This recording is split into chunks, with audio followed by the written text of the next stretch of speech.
हाँ, बात तो ठीक है। विषय तो यही लिखा गया था कि आश्रम व्यवस्था क्या है, क्यों है, इस पर ध्यान दिया जाए। देखिए, हम लोग अपनी शैली से आरंभ करें तो देखें आश्रम शब्द क्या कह रहा है। आ उपसर्ग है और श्रम धातु है। आ उपसर्ग सम्यक समानता अर्थात भली बात पूरी तरह। श्रम करना, श्रम शब्द से हम सब परिचित हैं, उसमें कुछ अलग से बताने की आवश्यकता नहीं है। श्रम धातु है, श्रम करना के अर्थ में ये मान लें। परिश्रम आदि शब्दों का प्रयोग भी हम लोग करते ही हैं। वैसे ही है आश्रम, सम्यक समन्तात श्रम करना आश्रम है।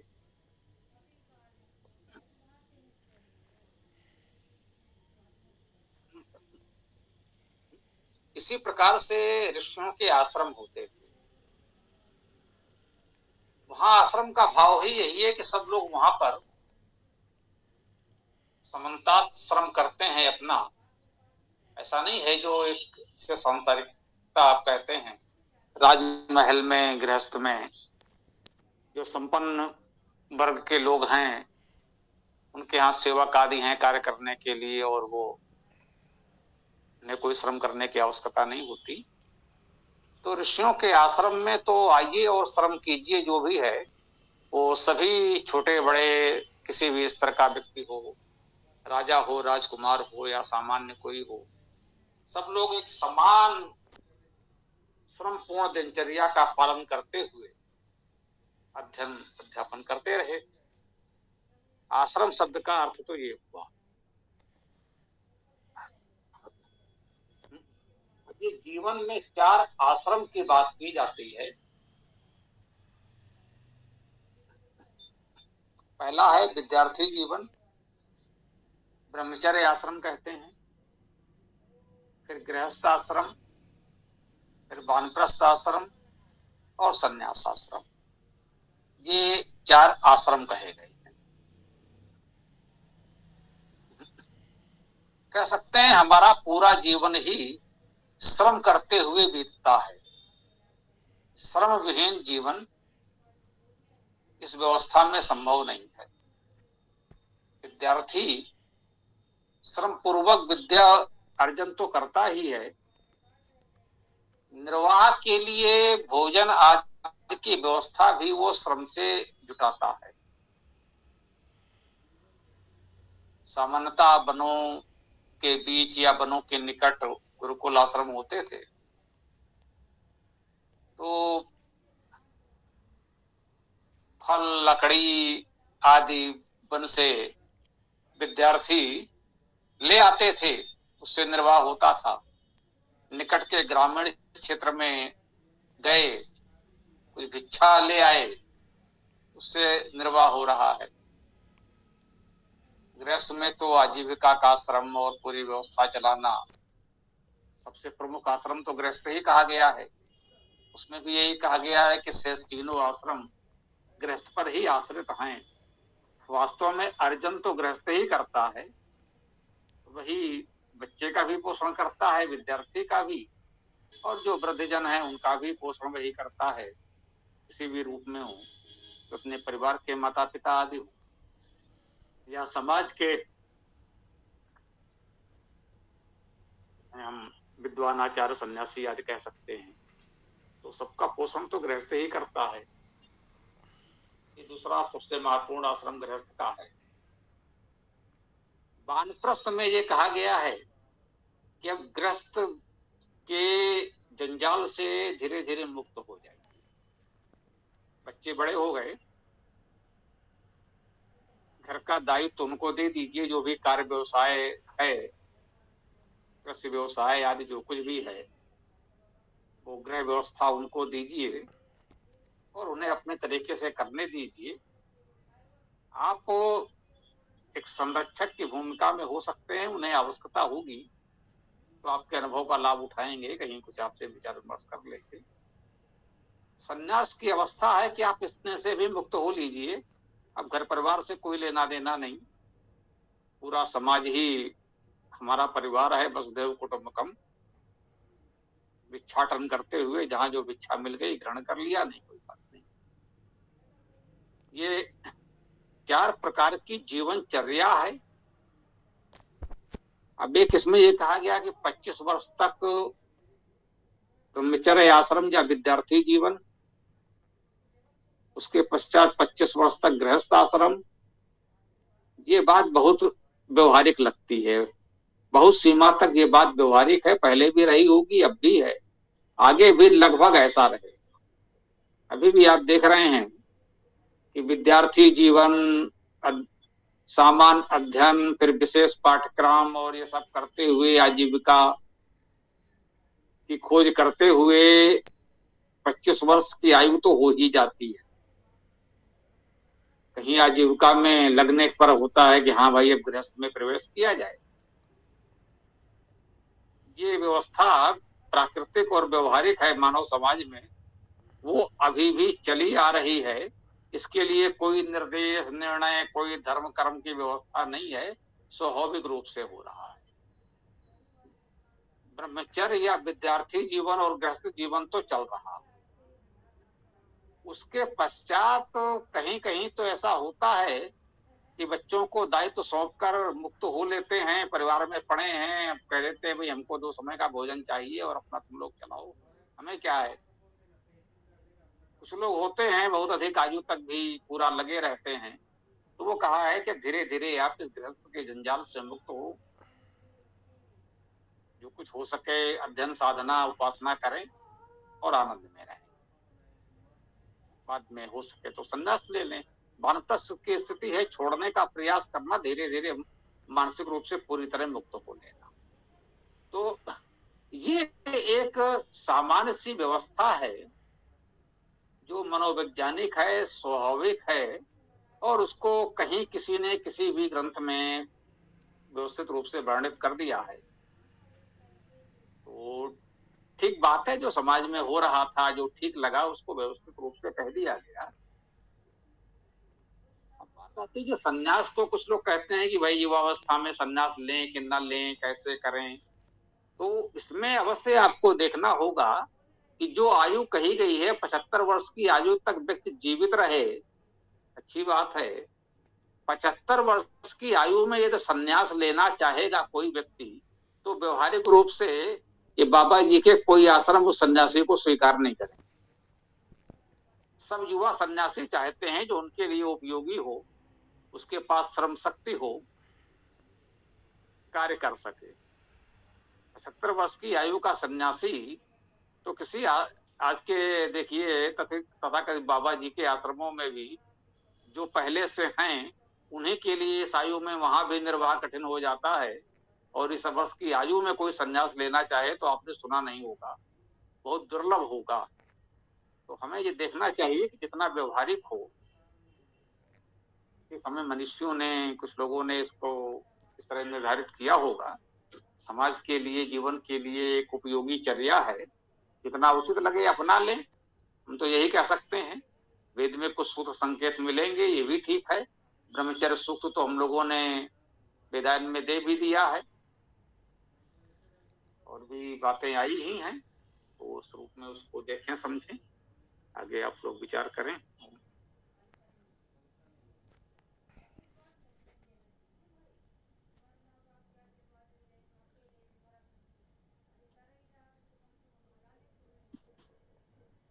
जी पीसी सिंह बोलिए जी। हाँ गुरुदेव प्रणाम। ये तो 75 वर्ष के बाद जो है वो तो वृद्धाश्रम में ही जा सकते हैं, आश्रमों में नहीं जा सकते, वृद्धाश्रम में जरूर जा सकते हैं।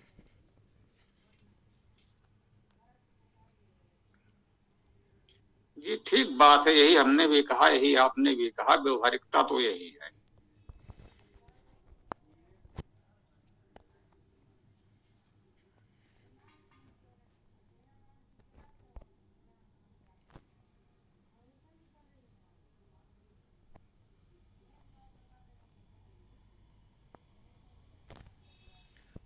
महर्षि दयानंद सरस्वती जी ने संस्कार विधि में एक मंत्र कहा है।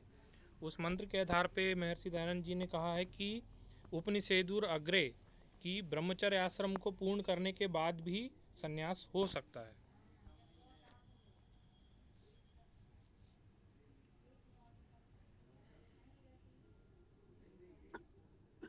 व्यवहारिक रूप से हो ही रहा है। ब्रह्मचर्य की अवधि पूर्ण करने से पहले ही संन्यास हो रहा है। किशोरावस्था में, युवावस्था में ही लोग संन्यास लेते हैं और उन्हीं को स्थापित आचार अपने आश्रमों में स्वीकार करते हैं। यही बात हमने कही। व्यवहारिक दृष्टि से तो यही हो रहा है। ये अत्यंत वृद्ध अवस्था में तो कोई स्वीकार भी नहीं करता, वो तो एक प्रकार से उनको भार स्वरूप लगता है। तो व्यवहारिक स्थिति यही है, जिसकी जैसी मानसिकता हो, जो भावना हो, उसके अनुसार करता है।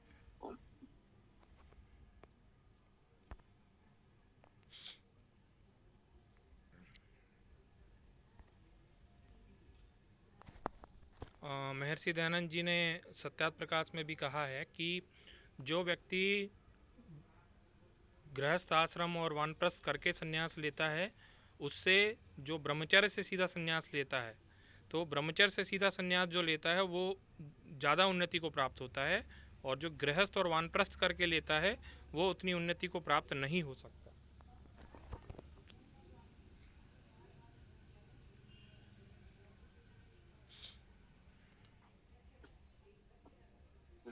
यही बात तो सब कह ही रहे हैं कि युवावस्था में ही सामान्यतः संन्यास लिया जा रहा है। उस अवस्था में संन्यास कौन लेता है और कौन देता है?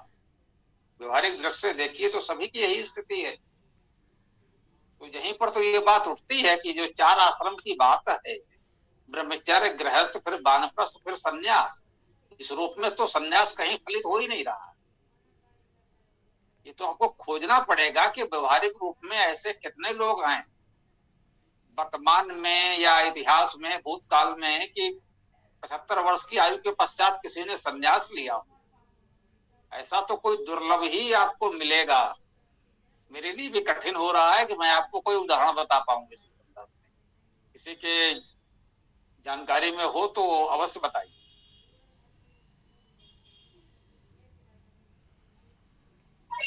स्वामी जी नमस्ते। वास्तव में मुझे ऐसा लग रहा है कि जो ये बात आश्रम की हो रही है, ये वेदों में तो कहीं दिखाई नहीं देती। हाँ, ये बात जरूर है कि इसकी मान्यता बनी समाज में, किन परिस्थितियों में बनी, किन दायित्वों के निर्वहन को लेकर के बनी,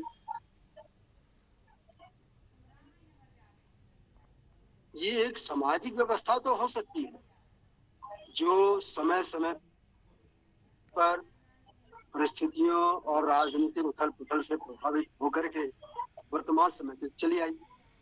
आज के समय में जो हमारा विद्यार्थी काल है, निश्चित रूप से पुरातन समय से ही ये तो ब्रह्मचर्य मान लिया गया।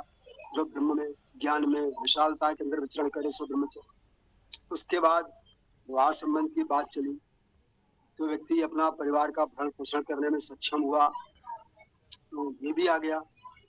अपने परिवार को, पत्नी को, माता पिता को, रिश्तेदारों का सबका मान सम्मान करने की स्थिति में आया।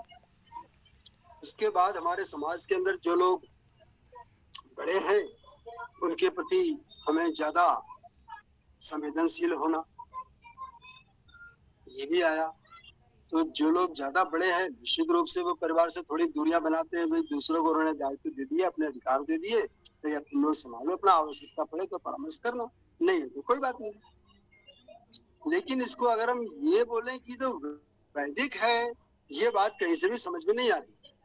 हाँ, एक बात जब स्वामी दयानंद जी की बात बार बार आती है तो उसमें जब मेरा एक चर्चा का सत्र चला था तो उसमें उस सज्जन ने उत्तर ये दिया कि 5वें समोल्लास में तो दयानंद सरस्वती जी ने कहा है कि बिना संन्यास के मोक्ष ही नहीं हो सकता।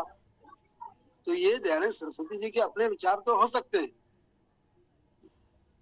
क्योंकि वेद के 10वें मंडल के 85वें सूक्त के 42वें मंत्र में स्पष्ट आया हुआ है कि दोनों अपने घर में रहते हुए नाती पोतों बच्चों के साथ हंसते खेलते हुए जीवन बितावें। आज की क्लिष्टता के अंदर हम क्लांत भी हैं, क्षरित भी हैं, दुखित भी हैं। तो इन पीड़ाओं से बचने के लिए हमें आश्रमों में जाने के और आश्रमों के चक्कर में उलझने से अच्छा है कि हम सबसे पहले अपने आप को तो समझें कि हम कर क्या रहे और करना क्या चाहिए।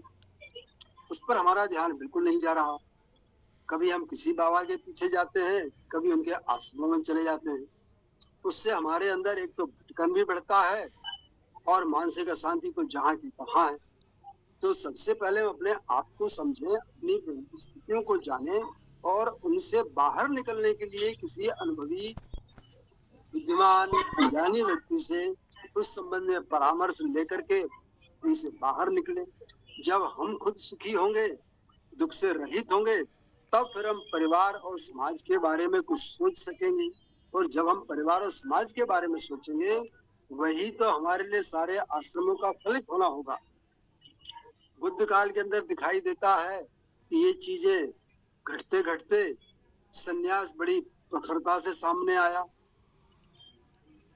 तो आज के परिवेश में ये भी कहा जा सकता है, जो में तमाम सारे सन्यासी आदि दिखाई दे रहे हैं, ये संभवतः महात्मा बुद्ध के चलाए गए अभियान से प्रेरित हो। भले ही उनका पंथ मंथ मत जो हो सो रहे, लेकिन जब उसको सामाजिक परिप्रेक्ष्य में देखते हैं तो ये दिखाई देता है कि ये तो एक निठल्लों की फौज दिखाए, जो पारिवारिक और सामाजिक दायित्वों से भाग खड़ी हुई है। और वो जो है अपने आप को सन्यासी सिद्ध करने में लगी है और समाज के ऊपर सहयोग देने के बजाय उल्टा बोझ बन जाती है। तो इन सभी बातों पर भी हमें विचार करना होगा कि वास्तव में ये जो आश्रमों की चर्चा हम कर रहे हैं, ये किस आधार पर आए, क्यों आए, किन परिस्थितियों में आए और उनकी घटनाक्रम के चलते चलते वर्तमान परिवेश में उपयोगिता बची भी है या नहीं बची। धन्यवाद। बहुत सुंदर बात कही आपने। इतिहास से वर्तमान तक यही दिख रहा है कि विद्यार्थी जीवन और गृहस्थ जीवन ये तो सामान्य है, और उसके पश्चात यही है कि जितना हो सके जब बच्चे बड़े हो जाएं तो उनको परिवार का दायित्व सौंपे और स्वयं थोड़ी थोड़ी दूरी बना लें। इसी में परिवार के सुख शांति बनी रहेगी, अब उनके साथ आनंदमय रहें। 10वें मंडल का 85वां सूक्त आप बताते हैं, अच्छी बात है, वो मंत्र अपने आप में महत्वपूर्ण है कि जब हम पौत्रों प्रपौत्रों के साथ खेलते हुए परिवार में रहेंगे तो घर छोड़ने की तो कोई बात ही नहीं रहती। और हमारे यहाँ जो वैदिक धर्म था उसके प्रतिक्रिया स्वरूप ये श्रमण संस्कृति कहा गया है बौद्धों जैनिकों को। इन्होंने ये सन्यासी बनाने आरंभ किए और धीरे धीरे अब एक परंपरा सी बन गई। तो जो वैदिक धर्म का पुनरुद्धार किया शंकराचार्य कुमारिल भट्ट ने, अब अपने समय की परिस्थितियों के अनुसार जो भी उसमें जैसी भी विचारधारा आई, तो उसमें भी वो समाज में उस समय जो प्रचलन में था, तो वो सन्यास की व्यवस्था, आश्रम और मठों की स्थिति स्थापित होने लगी। उससे पहले ऋषियों के आश्रम होते थे, विद्यार्थी रहते थे, आचार्य रहते थे, अध्ययन अध्यापन होता था, कह सकते हैं गुरुकुल होते थे। ऋषियों के आश्रम जो होते थे वो केवल गुरुकुल होते थे और उसमें अन्य कोई इस तरह की गतिविधियां नहीं थी जैसा आज आश्रमों के नाम पर देखा जा रहा है। तो ये तो बात बिल्कुल ठीक है। जैसे हम लोगों ने वर्ण व्यवस्था पर बात की थी कि वेद में अनेक प्रकार के वर्णों का उल्लेख तो मिलता है, यजुर्वेद अध्याय 30 पूरा इसी पारा है, लेकिन किसी एक मंत्र में ये नहीं कहा गया है कि पूरे समाज को 4 भागों में बांट दिया। ऐसे ही ब्रह्मचर्य सूक्त तो है, बहुत सुंदर है ब्रह्मचर्य सूक्त, और संभवतः उसमें ही गृहस्थ की बात भी आ गई है। ब्रह्मचर्य तपसा युवानम विन्दते पति, ब्रह्मचर्य के द्वारा ही युवा पति को प्राप्त करे। तो कह सकते हैं एक प्रकार से उसे गृहस्थ का संकेत भी माना जाता है, ऐसी व्याख्या विद्वान करते हैं। तो ब्रह्मचर्य और गृहस्थ की बात तो वेद में बहुत स्पष्ट रूप से कही जा रही है, और किस आयु में कैसे वानप्रस्थ या संन्यास लेना चाहिए इसका कोई स्पष्ट उल्लेख किसी वेद मंत्र में है तो नहीं। हाँ, बहुत से मंत्रों में ऐसी कुछ बातें अवश्य आई होंगी जिसको ऐसा मान लिया जाए कि ये सन्यासी की बात हो रही है या वानप्रस्थी की बात हो रही है, ऐसा कोई संकेत मानना चाहे तो वो स्वतंत्र है। परंतु स्पष्ट रूप से कहीं ये तो नहीं आया कि एक व्यक्ति के जीवन के ये 4 चरण अनिवार्य रूप से क्रमशः होने चाहिए। इतने आयु तक ब्रह्मचर्य, इतने आयु तक गृहस्थ, उसके पश्चात वानप्रस्थ, इस आयु में संन्यास, ऐसा कोई वर्णन तो किसी मंत्र सूक्त में नहीं आया है हमारी जानकारी।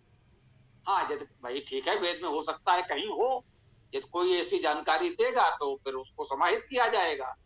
इसे वर्ण व्यवस्था पर हमने पुस्तक दी है, तो हम एक विचार ये कर रहे हैं कि जो ये ब्रह्मचर्य सूक्त है उसको, या अन्य जो इस प्रकार के मंत्र हैं, जैसे आपने गृहस्थ वाला मंत्र बताया कि पुत्रों पौत्रों प्रपत्रों के साथ खेलते हुए आनंदमय रहें, तो उसको भी ब्रह्मचर्य के साथ रखा जाए।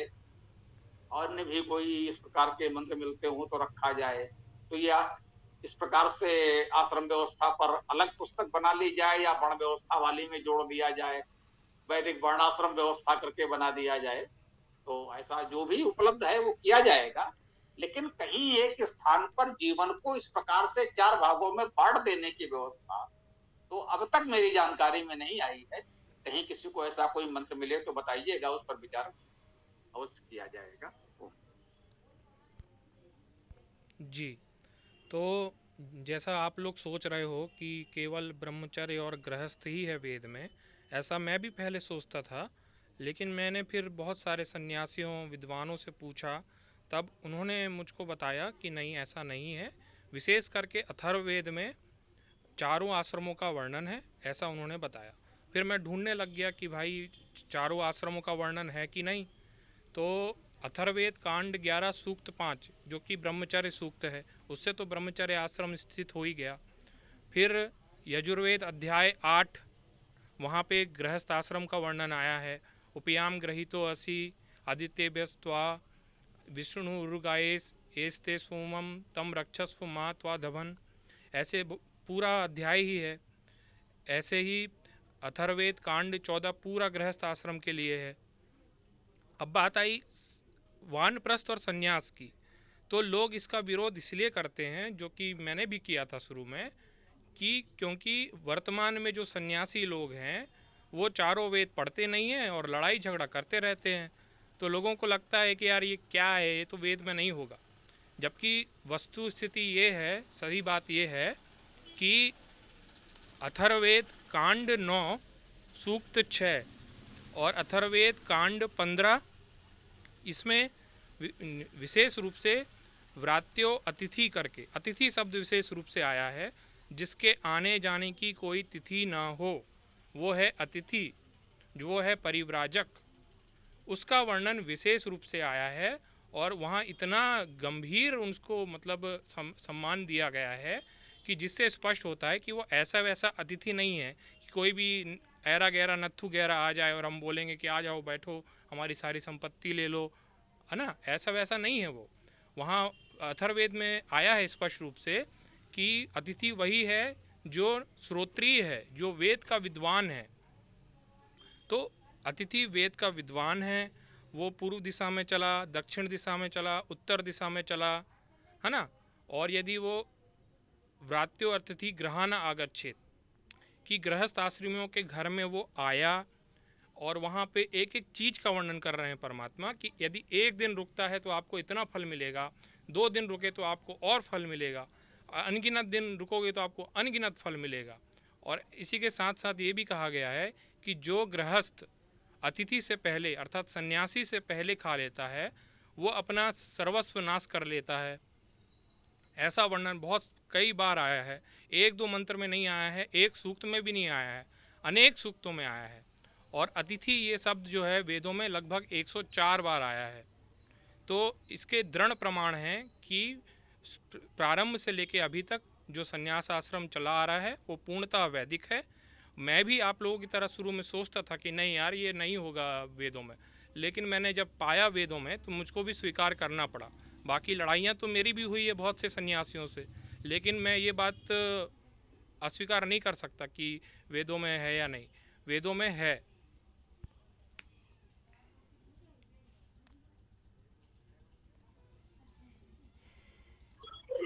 आपने जब बात करी अथर्ववेद कांड 15 की, अतिथि सोत्या व्रत सोत, तो उसका अर्थ ये हुआ, व्रत अर्थात जो व्रतधारी है, जिसने कोई नियम व्रत लिया हुआ है और उसका वो पालन कर रहा है, उस मार्ग पर चल रहा है।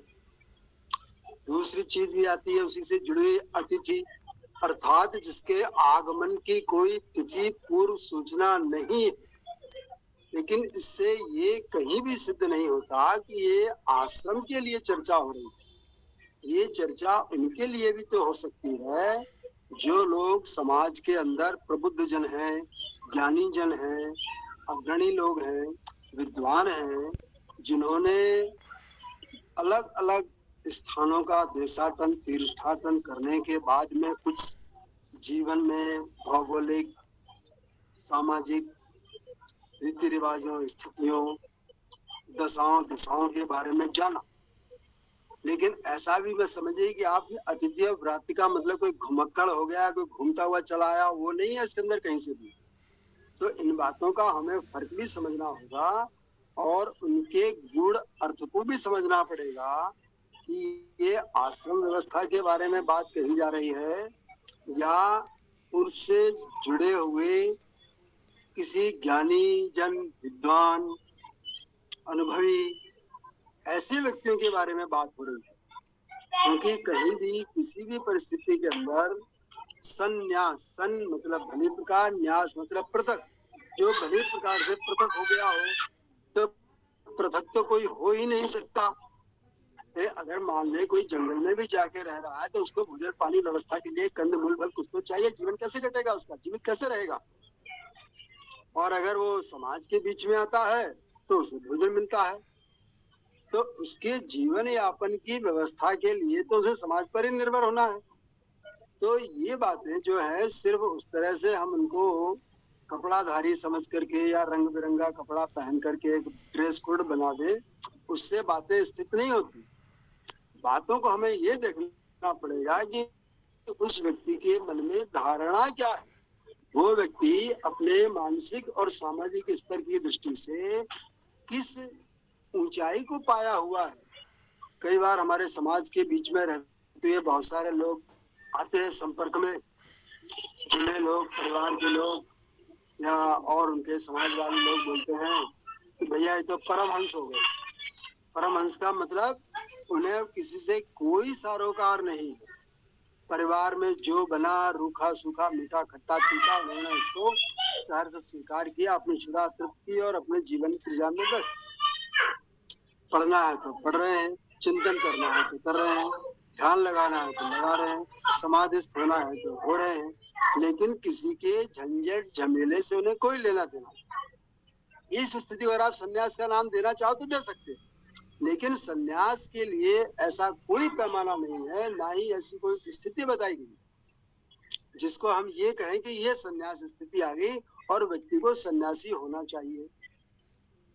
जिन लोगों की भी हम चर्चा करते हैं, जो कभी कभी चर्चा में आते भी हैं, उदाहरण लोग हमारे सामने देते भी हैं कभी कभी अपनी वार्ताओं में, कथावाचक लोग भी, तो उस समय ये उन ज्ञानियों की बातें हैं जो लोग अपने ध्यानस्थता, समाधि स्थिति, ज्ञान की चरम सीमा को पा चुके हैं या पाने की तरफ दौड़ रहे हैं, जिनको वो सन्यासी कह देते हैं।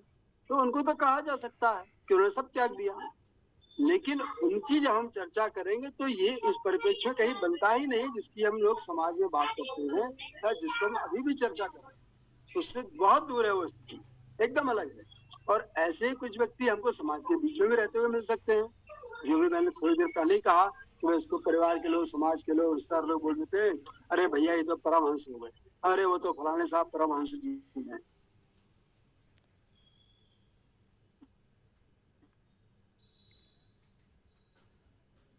ठीक बात है, ऐसे गुणवान विद्वान आए, उनके पास जाके कुछ ही बोलो जो भी बात तो सुनते कही नहीं गई है वो तो उन्हें ठीक। कुछ ही बताओ, कुछ ही पूछो, वो जवाब ही नहीं देते।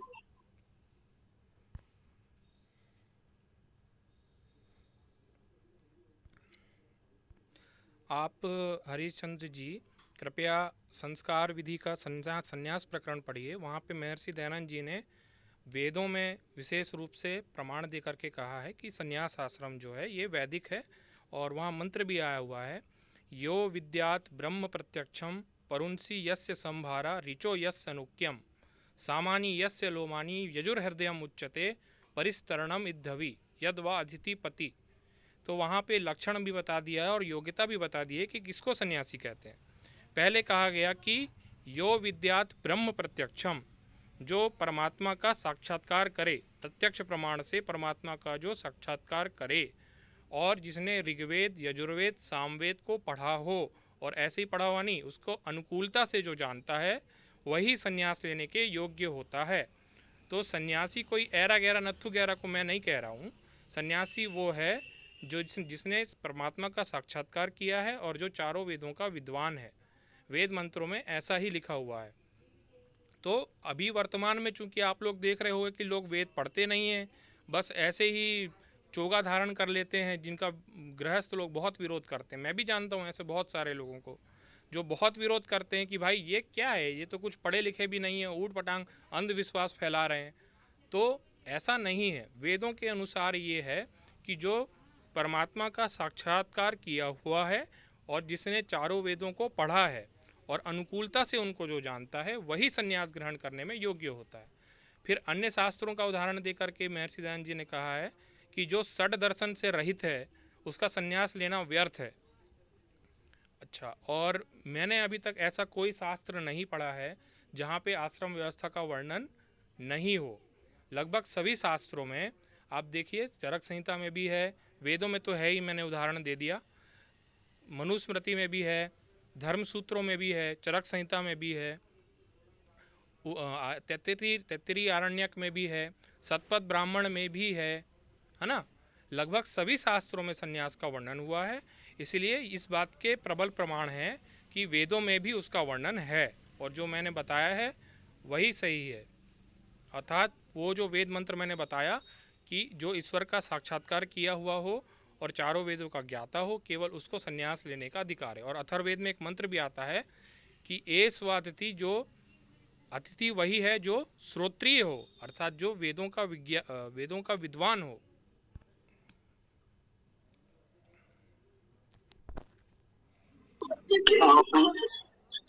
ये बात एक प्रकार से स्पष्ट हो जाती है। थोड़ा सा देखें, जो वेदों के विद्वान आचार्य हैं उनको मान लीजिए कहा गया, वेद में व्रात्य कहा, अतिथ कहा, आचार्य कहा, ऋषि कहा, आप ऐसे किसी भी विशेषण से उन्हें विभूषित कर दें। मुख्य बात यह है कि वो वेदों के विद्वान आचार्य हैं, जहां भी जाएंगे वो विद्या का प्रकाश फैलाएंगे, उनका उचित स्वागत सत्कार सम्मान होना चाहिए। और वैदिक काल में ऋषि आश्रमों में रहते थे, अपने पत्नी परिवार के साथ रहते थे, और स्वाभाविक है वो कहीं जाते हैं तो उनको महर्षि पद का, उनकी उस योग्यता का पूरा सम्मान मिलता है। तो उस रूप में वो अतिथि व्रात्य हैं जिन्होंने वेदों के स्वाध्याय का व्रत लिया हुआ है। और इस प्रकार के अतिथ शब्द को ध्यान दीजिएगा, अत सातत्य गमने धातु है। अतिथ का अर्थ वास्तव में यही होता है जो निरंतर गतिशील है, जड़ नहीं होना चाहिए, विचारों से भी और व्यवहार में। तो ऐसे विद्वान अतिथि आचार्य ऋषि आते हैं तो उनका स्वागत सम्मान किया जाए। ये बात वेदों से लेकर सभी अच्छे ग्रंथों में मिलेगी, स्वाभाविक है, इसको तो कोई नकार ही नहीं सकता। बात यहाँ पर यह है कि प्रत्येक व्यक्ति के जीवन में आयु के अनुसार ये चार स्थितियां आनी चाहिए। ऐसा किसी वेद मंत्र में सूक्त में कहा गया हो कि जैसा कि सामान्यतः आश्रम व्यवस्था को कहा जा रहा है, ये चार हैं और चार ही हैं। 25 वर्ष तक विद्यार्थी जीवन होगा, उसके पश्चात 25 वर्ष तक गृहस्थ हो, उसके पश्चात वो 25 वर्ष वानप्रस्थ में रहे, फिर वो संन्यास ले। ऐसी कोई प्रक्रिया व्यवस्था कि प्रत्येक व्यक्ति को जीवन में आयु के अनुसार इन स्थितियों से जाना है, ऐसा कोई उल्लेख अभी तक नहीं मिल पा रहा है। विद्यार्थी हैं, गृहस्थ हैं और ऐसे विद्वान आचार्य ऋषि हैं तो वो स्वाभाविक है, जहां भी जाते हैं विद्या का प्रकाश फैलाते हैं, उनको सम्मान मिलता है, ये उल्लेख तो है, इसमें तो कहीं कोई संदेह वाली बात नहीं। तो मुझे लगता है कि दोनों पक्षों में कोई बहुत अंतर नहीं है। अब बाद के किसी ग्रंथ में उसको थोड़ा अधिक व्यवस्थित करके बताने का प्रयास किया गया कि भाई ये सभी लोग जीवन की 4 अवस्थाओं को इस प्रकार से चलाएं तो परिवार और समाज में शांति बनी रहे, टकराव ना हो, बच्चे बड़े हो गए और पिताजी अब भी हस्तक्षेप कर रहे हैं बात बात पर तो परिवार में टकराव होगा, तो कहा भाई अब बच्चों को सौंप दीजिए, आप थोड़ा सा अलग हो जाइए तो परिवार में सुख शांति बनी रहे। तो इस प्रकार की व्यवस्थाएं बाद में ऋषियों ने बनाई, वो अनेक ग्रंथों में लिखे भी होंगे, बहुत स्पष्ट रूप से कहे गए होंगे, और उन सबका हमें लाभ उठाना चाहिए। लेकिन प्रत्येक व्यक्ति के जीवन में आयु के अनुसार ये 4 अवस्थाएं आए, ऐसा किसी वेद मंत्र में अब तक किसी ने उल्लेख नहीं किया। जो भी अभी चर्चा हो रही उसमें भी नहीं हुआ, और भी कहीं संयोग से हमारी जानकारी में नहीं आ पाया। तो इसको जो देखे तो बिल्कुल ठीक बात है। जो विद्वान है, आचार्य हैं, ऋषिमुनि हैं, उन्हें आप चाहें तो व्रात कहें, अतिथि कहें, सन्यासी कहें, कुछ और भी कह लें, तो स्वाभाविक है उनका स्वागत सम्मान हो, जहां भी जाए उनको पूरा आदर मिले, सुख सुविधाएं मिले, ये हमारा कर्तव्य है और होना ही चाहिए। तो जी स्वामी जी, वर्षों का वर्णन तो नहीं आया है कि इस वर्ष के बाद ही आपने जो मंत्र पढ़ा उसमें शब्द आया आखिरी में अतिथिपति। तो अतिथिपति का अर्थ हुआ जो अतिथियों का पालन रक्षण करे। उसमें सन्यासी कहाँ से घट गया, या सन्यास अवस्था इसमें कहाँ से घट गई? वो तो सीधे सीधे गृहस्थ के लिए चला गया। वे गृहस्थ ही तो है जो इन सब का पालन कर रहा है, इन सब का रक्षण कर रहा है। यदि किसी भी व्यक्ति को जो साधनहीन है, आश्रय रहित है, तो अतिथि ही तो उसके लिए कुछ व्यवस्था जुटाता है, चाहे वो अकेला करे या समाज के और अन्य गृहस्थ मिलकर के जुटाए उसमें व्यवस्था। तो अब जब बात ये आती है कि ये सब काम गृहस्थ को ही करना है, गृहस्थ ही कर रहा है, तो इन सब की आवश्यकता क्या रही? इन लोगों की आवश्यकता ये है कि ये देशाटन करते हुए, भ्रमण करते हुए, तीर्थाटन करते हुए ज्ञान अर्जित करें और समाज के लोगों को बांटे। और उसी तरह से जो आपने कहा कि ईश्वर का साक्षात करें, तो ईश्वर अगर सर्वव्यापी है तो किसी एक जगह कैसे मिल सकता है? जो एक जगह मिल ही नहीं सकता तो फिर हम किसका साक्षात्कार करेंगे? तो बात फिर वही आई कि हमें अपना खोज करना, अध्ययन, जिसको हमने कहा अध्यात्म, अध्ययन आत्म, अपना जो अध्ययन करे सो वही है अध्यात्म विद्या। अधिधन आत्म, जो अधिकार पूर्वक अपने बारे में सोचे, विचार करे, खोज करे। तो उसको हम बातों को यहाँ वहां ना जा करके इन शब्दों के जाल में ना पड़ते हुए उनके अर्थों को और उनकी व्याख्याओं के ऊपर थोड़ा सा विचार विमर्श करते हुए अध्ययन करेंगे तो निश्चित रूप से हम उस जगह पहुंच जाएंगे जो उन शब्दों के वास्तविक अर्थ है। वरना जब बात शास्त्रों की आती है तो शास्त्र तो पुराण आदि जितने भी हैं ये कोई भी प्रामाणिक नहीं है, इसलिए कि ये किसी भी ऐतिहासिक काल के अंदर तत्कालीन परिस्थितियों आदि से निर्मित हुए। लेकिन सबका जो मूल है, प्रामाणिक ग्रंथ है, वो वेद है। तो वेद में ऐसा कहीं भी नहीं। खुद स्वामी दयानंद जी का जो आपको मैंने चर्चा में बताया कि उनके किसी 5वें समुल्लास के अंदर जो उन्होंने कहा है कि बिना संन्यास लिए मोक्ष प्राप्त नहीं होता है, तो ये स्वामी दयानंद सरस्वती का अपना विचार हो सकता है।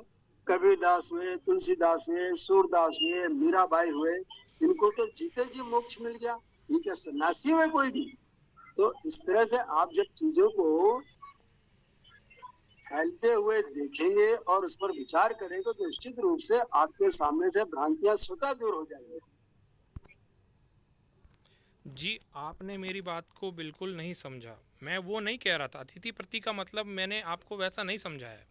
मैं ये कह रहा था कि अथर्ववेद कांड 9 सूक्त 6 मंत्र नंबर 1, यो विद्यात ब्रह्म प्रत्यक्षम, यहाँ प्रत्यक्ष शब्द आया है, प्रत्यक्ष शब्द का अर्थ महर्षि दयानंद जी ने किया है जो साक्षात्कारता से परमात्मा को जाने। और यो विद्यात ब्रह्म प्रत्यक्षम परुंसी यस्य संभारा ऋचो यस्य अनुक्यम। इसमें आप संस्कार विधि में पढ़िएगा, पूरा अर्थ उन्होंने अच्छे से किया हुआ है कि जो परमात्मा को साक्षात्कारता से जाने, जिसके कठोर स्वभाव और ऋग्वेद जो अनुकूलता से जाने, जो जिसके सत्य भाषण भी लक्षण हो। और अगले मंत्र में कहा है सामानी यस्य लोमानी यजुर हृदयम उच्चते परिस्तरणम इद हवि, कि जो सामवेद और यजुर्वेद को भी जो जानता हो, सामानी यस लोमानी, जिसके सामवेद बालों के समान और यजुर्वेद हृदय के समान है ना, वही संन्यास लेने के योग्य होता है। अर्थात जो दो बातें इस विशेष रूप से आ गई कि जो साक्षात्कारता से ब्रह्म अर्थात परमात्मा को जाने, दूसरी बात जो ऋग्वेद, सामवेद और यजुर्वेद को अच्छे से जाने, अनुकूलता से जाने, अनुक्यम। वहाँ आप संस्कार विधि में पढ़िएगा, आपका जो डाउट है क्लियर हो जाएगा। और अतिथिपति मैंने जो बोला है उसको आप वहीं पढ़िए संस्कार विधि में। उन्होंने कहा है कि संन्यास कौन ले सकता है।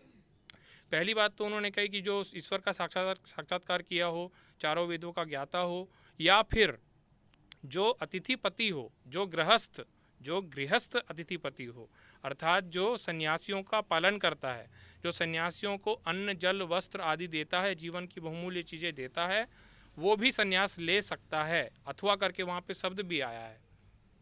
और बात आई कि प्रत्यक्ष प्रमाण नहीं हो सकता। अरे प्रत्यक्ष शब्द तो आया हुआ है ना भाई, यो विद्यात ब्रह्म प्रत्यक्षम शब्द भी आया है। और जहाँ तक बात हुई कि मोक्ष हो सकता है या नहीं, क्या केवल सन्यासी को मोक्ष होता है, तो इसके लिए मैंने ग्रुप में डाला था मनुस्मृति का प्रमाण कि जो वेद शास्त्रार्थ तत्वज्ञ है, भले ही वो किसी भी आश्रम में हो, उसी क्षण वो मोक्ष के योग्य हो जाता है। अर्थात ब्रह्मचारी को भी मोक्ष होता है, गृहस्थ को भी मोक्ष होता है, वानप्रस्थी को भी मोक्ष होता है, सन्यासी को भी मोक्ष होता है। और वेदों में कई स्थान पे तो ये भी लिखा है कि राजा को भी मोक्ष होता है। तो जो व्यक्ति ये कहते हैं कि केवल सन्यासी को मोक्ष होता है, वो महर्षि दयानंद जी को नहीं जानते, उन्होंने शास्त्र भी नहीं पढ़ा।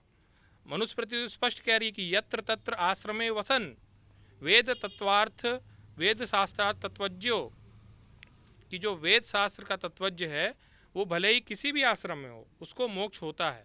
इसीलिए वेदों में स्पष्ट रूप से आया भी है कि तद विप्रांसो विपन्यवो जागृमांसा ततमिं समिंदते विष्णु यत परमम पदम, कि जो परमात्मा को जानता है, जो परमात्मा की स्तुति करता है, जो गुणों को जानता है, वो परम पद अर्थात परमात्मा को प्राप्त करता है। ऐसा कहीं नहीं लिखा वहाँ पे कि गृहस्थ को होगा या ब्रह्मचारी को होगा या सन्यासी को होगा या वानप्रस्थी को होगा। उन्होंने स्पष्ट लिखा है परमात्मा ने कि जो भाई जो परमात्मा को जानता है, उसकी स्तुति करता है, उसके गुणों को जानता है, उसको मोक्ष होता है।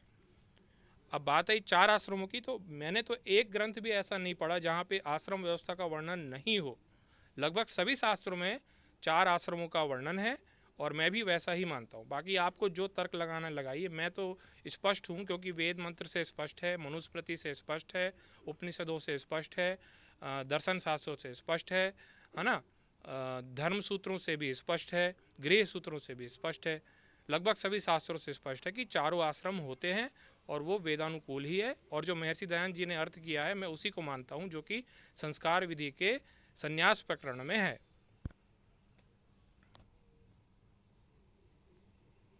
या आपने अथर्ववेद के कांड 9 का कौन सा सूत्र मंत्र बताया है? अथर्ववेद के कांड 9 सूक्त 6, अथर्ववेद कांड 9 सूक्त 6, वहाँ पे अतिथि शब्द से संन्यास आश्रम का वर्णन हुआ है।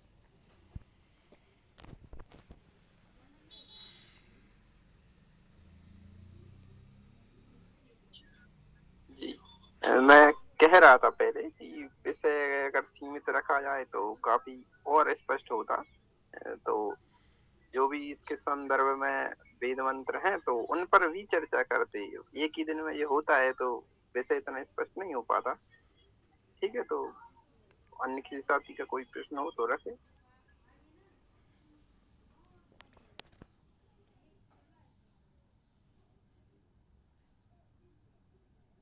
ठीक है, समय भी पर्याप्त हो गया है और सब लोगों ने अपनी बात रखी है, तो आज के इस सत्र को यहाँ विराम दे सकते हैं। कल इस विषय को और आगे बढ़ाया जाएगा। और क्या। जी। ओम हिरण्मयेन पात्रेण सत्यस्य परिहितं मुखं योऽसो आदित्ये पुरुषः सोऽसोऽहम्। ओम खं ब्रह्म। नमस्ते सभी मित्रों को।